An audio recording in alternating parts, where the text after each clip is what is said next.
up big time. Or have they?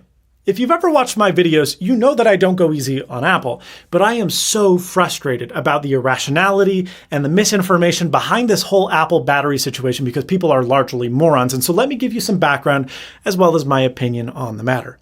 First of all, it is important to understand how exactly rechargeable batteries work. As batteries age, they suffer from reduced capacity. An old battery doesn't last as long as a new battery. Duh, everyone knows this. But what a lot of people don't know is that they also become less capable of handling rapid power draw changes.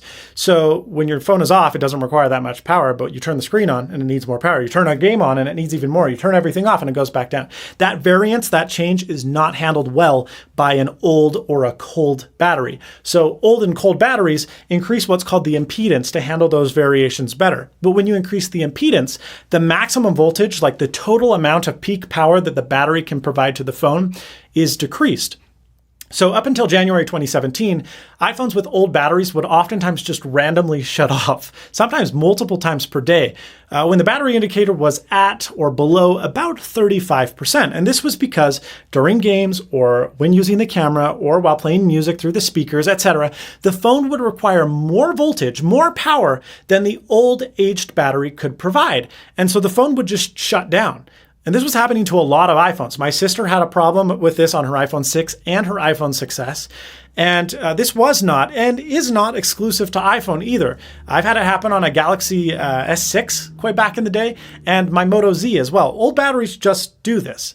And it's not great. Apple saw that a lot of these users that, had used their phones for years were rightfully annoyed that their phone, which was maybe a year and a half old, was randomly turning off for no reason, seemingly. So with iOS 10.2.1, early this year, back in February, Apple implemented a number of strategies so that the phone's components would never ask for more juice than the battery could supply. Now, this included dimming the camera flash, lowering the speaker volume and the screen brightness, by the way, and yes, throttling the SoC.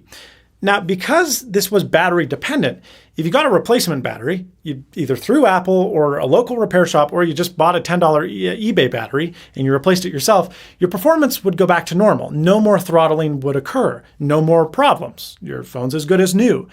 Apple had two crappy options to choose from. Number one, let the phone randomly shut off until you get the new battery, which up until January they had been doing, and it's what nearly all Android manufacturers do. Not great. What if you're on a call or trying to take a photo of your kid? Or they could limit the phone's performance until you got a new battery. Also not great, but they did the latter, and I think it was a good move. A slower phone is better than a phone that randomly turns off 5 times a day. Unfortunately, and this is where Apple really screwed up big time, they didn't tell anyone that they made the change. So all of a sudden, some people's phones are running slower and slower, and nobody really knows why. Now, to be fair, part of me understands Apple's position and why they did this. Can you imagine if Apple sent a pop-up to users saying, hey, so this is Apple, this is Tim, your battery's getting kind of old. I know it's only a year and a half, but you've gone through, 500 cycles, and we're going to slow your phone down until you pay money for a new battery because we don't want it to shut off. People would freak out, and it would get national headlines everywhere that Apple was intentionally slowing down phones, and they were trying to sell batteries and new phones, et cetera, et cetera. So Apple did it without saying anything. But this is a problem for two reasons.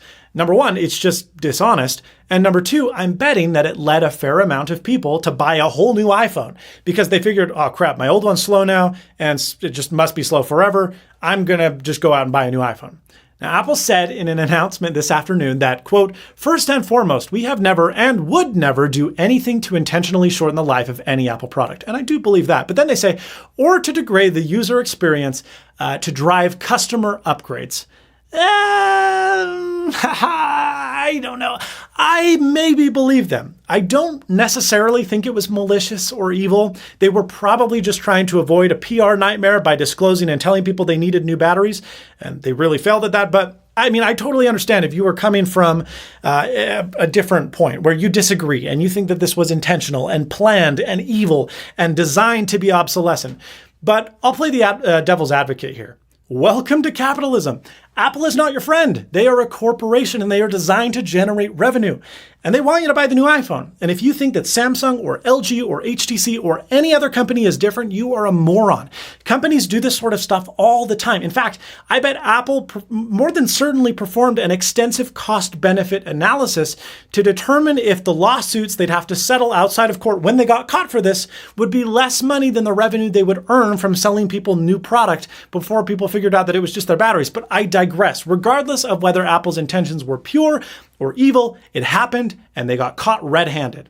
Now, today, Apple issued a public apology for the lack of transparency and announced that they have reduced their battery replacement cost on old iPhones from $79 to $29. Also, they're going to issue a software update early next year with a battery diagnostic tool to see the battery's health and performance. And guess what? People are still pissed, saying that Apple should replace the batteries for free. What? Now, are these positive changes only coming because Apple got caught? Of course. But the fact that they're doing anything at all should be commended. It is a gesture of goodwill. They don't have to reduce their component costs, but they did. The fact that Apple replaces batteries on a 2 to 3 year old phone is remarkable. Most smartphone manufacturers don't, and the ones that do charge a heck of a lot more than $30. Batteries are consumable. You don't get mad at Toyota when you have to pay for an oil changes. These devices are out of warranty. Apple has no obligation at all to even look at them, let alone fix the battery. At least in the US. I know in the EU it's a little bit different, but they do. Even if they still make a margin at $29, which if they do, it's going to be very little, who cares? Let them. They would much rather sell you a brand new phone, and they could easily do that by refusing to replace your battery, which they could do, or charging several $100s to fix it, which they could do, or by making you mail it into a service center for 7 to 14 days, leaving you without a phone, like a lot of other manufacturers force you to do. But they don't. You walk into an Apple store, you fix your phone in 30 minutes and $30, and that's it. You're done. And that doesn't sound very evil to me. Now, there are a lot of valid reasons to hate Apple, but I don't think this is one of them.